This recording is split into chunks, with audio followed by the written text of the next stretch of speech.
Alright guys, my name is Frank and welcome to the second car from the Playseat DLC for Forza Horizon 3. Now my mission in this video is to find out if this, the brand new 2016 Honda Civic Type R, is the best handling front wheel drive car in the game. That is my mission to find out. So on the looks department, it's already got things licked because it's an extremely aggressive looking car, especially with the double red, like the red on the body, the red on the outlines of the wheels and the bumpers and everything, and obviously that wing, no, holy moly. And we've got big quad exhausts as well right down the bottom. It's just a really cool car. Now shout out to one of my best pals, Shannon. This is one of her favourite cars. I know she really likes the Honda Civic Type R, so this review is for you. So anyway, let's go ahead and see how it fares along the tight and twisty streets of Surfer's Paradise to actually start out with.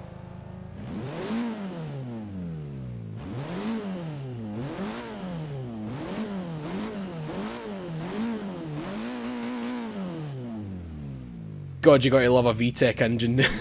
I mean, it does sound good, right? But it's not exactly my favourite sounding car in the game. But anyway, as you would expect, it's got a 2-litre turbocharged VTEC 4-cylinder, 306 horsepower, 295 foot-pounds of torque, 0 to 60 in 5.5 seconds. And in the game, I don't think it does this in real life, it's got a top speed of 175 miles an hour, which is bonkers, very bonkers for a Honda Civic. And the overall weight is 3,047 pounds, so it's quite heavy for a hot hatchback, so I must give it that. Anyway, this is the mission, trying to figure out if the front end of this car provides a lot of grip and hardly any understeer to make it the best front wheel drive car in the game. Now, one of the best front wheel drive cars in the game is the FIAT 695 Biposto. That is a very good handling little front wheel drive car. And what is it with the bloody traffic in this area? Every single time you go down this way, it's always mentally packed with traffic. So we're going to head up to the rainforest because that has very tight and twisty turns in that. And I think this would be at home in it. It definitely would be. But I think me and Alex from Fail Race agree on the Fiat front because I've seen a couple of his videos when he's actually talking about the Fiat, and he's saying it's a really good handling car. So this is a lot to freaking live up to. Yes, it has the power over the Fiat, but it's also got a lot more weight. So another great thing about this car is the interior. I really like cars with the little sorts of straps on the steering wheel and everything. As I've always said, it puts you in a racing mood, which this car is obviously meant to do. Now, my little complaint is the size of the thing. It's pretty giant, man. I'm talking about the car, not the stripe, obviously. But yeah, the car's pretty giant for a hot hatch, if you know what I mean. It's really wide as well, because if you compare it to like the A45 in front of us, it's like a freaking ship, man. It's really wide. Anyway, enough about the interior. Let's see how it actually fares around the corners. Third for this one. Oh, hearing that brapping right off 7,000 RPMs there. Might have hurt it a little bit. It's like, what are you doing? Don't change down now, you freaking idiot. But so far, I am really liking this thing. It's very smooth, just like the Aston which I drove yesterday. Very smooth into the corners. Very direct as well. Now, one test we'll need to do is the high speed sort of changing directions, because in other front wheel drive cars, if you do that, the arse will kick out roughly immediately. I'm thinking of the Ford Focus ST here. So we need to brake. How are they? They're actually not that bad. Better than I expected. I'd love to see this thing go up against the new Golf GTI, the Mark 7, because if you've seen the Grand Tour, you've obviously seen Jeremy on the back roads, or even the Perfect Road Trip 2. He's talking about the front diff in the GTI, and it's meant to be a master class. But if Volkswagen do eventually come into like Forza again, then I would love to see this as a head-to-head. Might even do that, like Mark 7 GTI versus Civic Type R. I'm really getting nothing to say apart from wow in terms of the front diff in this thing. So I hope you can see it over video, because it's literally getting no understeer whatsoever. Oh god, there's the famous lag again. Thank you, Forza. It's a 4th gear. Here's the twite and twisty section there. But just fucking turning Irish here when I'm actually Scottish. Anyway, into 4th gear. Trying to keep a little bit of speed going. I do need to let off the throttle a wee bit. But compared to many other front-wheel drive cars, this is freaking phenomenal. Phenomenal. It's really good. It doesn't wheel spin. I don't know where I'm going with that, but yeah. Right, we'll get up to some major speed on this road right here, and we'll do the change of direction test. That's what I'm going to call it. Don't know if that's the official term, but we'll keep it in 4th. Look at that shit. I think it'd be better to see an interior, because look at this. There we go. That side, that side, that side, that side. It's only when you go over like a little change of gradient where the arse wants to kick out. But apart from that, if you're on flat and level ground, it's very, very good. Very nippy. The definition of a pocket rocket, this thing. Definition of a pocket rocket. It looks good. It sounds relatively good. The interior's amazing. The freaking handling is monumental, and it's got decent speed. It's a really, really tough choice between this and the Focus RS for me. I mean, I still think in terms of just overall fun, the RS is a lot better, especially in terms of sound, but if you want to really attack some back roads, then oh my god. I mean, for it being front wheel drive, it's a really, really big competitor for the RS. I mean, I don't know if it's like that in real life, but holy shit, in game, it is amazing. So amazing that I might actually give this guy a little bit of a run for his money. Mr. Domestic Mango in the Skyline. Now this is going to be interesting, because he's got more power than me. Just a little bit more, I believe. But he's got all-wheel drive.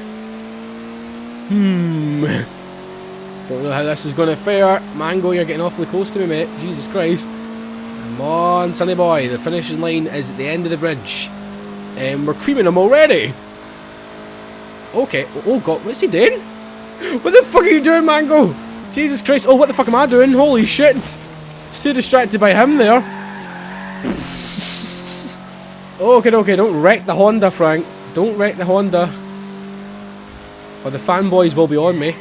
There we go, these brakes, they're good. They're really good. And I win. I win.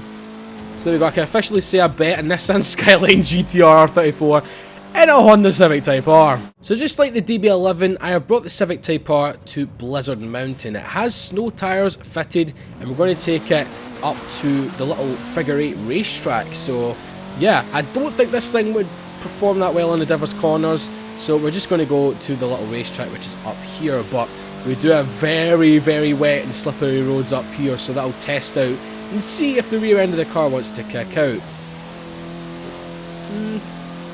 Relatively okay into that one, but it is one of the best in terms of terrain, that road there. Or one of the clearest, I should say, because it's not got any ice or snow on it. It's just got water, which is a bit of a bitch sometimes, but this should be a lot worse. Should be a lot worse. I feel it wanting to skit about a wee bit. What happens if we do the handbrake? Hey! I think snow is one of the funnest freaking terrains to blooming drive front-wheel drive cars on. Like, if you go into like a car park or anything like that, obviously it's a pain in the arse when you try and do it when you're out in a proper commute, but nah, just have some fun in a car park, man. But it is putting its power down pretty well, man. Seriously, it's putting its power down pretty well on the snow. There we go. We're slightly, oh shit, slightly crashing into a tree. Righty then, here we are on the wee figure 8 track. See how the Civic actually fares. Presuming so far so good, actually. My god. I was not expecting that. Okay then, that is a bit of a topsy-turvy entrance there. But for it being on snow, this thing still gets turned in immensely, man. Holy shit. I mean, look at it. Second gear and all, and it's putting down power. Oh my god, I urge you guys to actually do this because you'll be genuinely shocked with the way it feels. In all honesty, it just feels like it's driving on the road. Just with a little bit of like wetness underneath the tyres, that's it. Go, go, go, go, Civic. Cross the jump we go, don't go on your side. Thank you. Let's see if we can get up here. Oh god, we're on a roller coaster. We're on a Honda roller coaster. Does that exist? I don't think it does, but if there is one, then let us know. Be pretty cool. Just all the freaking carriages are modelled after cars. Like the first one's the NSX, second one's the Type R, and then the lonely back we've got the freaking Insight because no one likes the Insight. Power! 69, 73 miles an hour around there. Okay, this thing is a major good handling car. So, is it the best front-wheel drive car in Forza Horizon 3? I should say so. Honestly, it's definitely the best one that I've driven so far. So, hats off to Honda, and most of all, hats off to Playground and Turn 10 for actually bringing it in, because I requested it quite a lot. So, yeah, let me know what you make of the Civic in the comments section below, guys. And one thing we need to do before we go, if it does work, that is. There we go! Front-wheel drive burnout! Yes! Even though we're not going to get any smoke because we're on snow, but yeah, bugger it, we're still doing it. So yeah, thanks a lot for watching, guys. If you have enjoyed it, then you know what to do. Hit that like button, it really does help out the videos, and it also urges me on to make more for these. And also hit the little notification bell to keep updated with all my uploads, and subscribe if you are brand new. And you can also follow me on Facebook, Twitter, Instagram, Car Throttle, anything like that. The links are always in the description below. So we're nearly at 6,000. Are we nearly at 6,000? I don't know. I think we're over 6,000 followers on Twitter, so thanks to that. We're nearly at 7,000, I believe. Coming on 6,500 odd. So yeah, thanks a lot for watching, guys. From me and the Civic. Bye bye.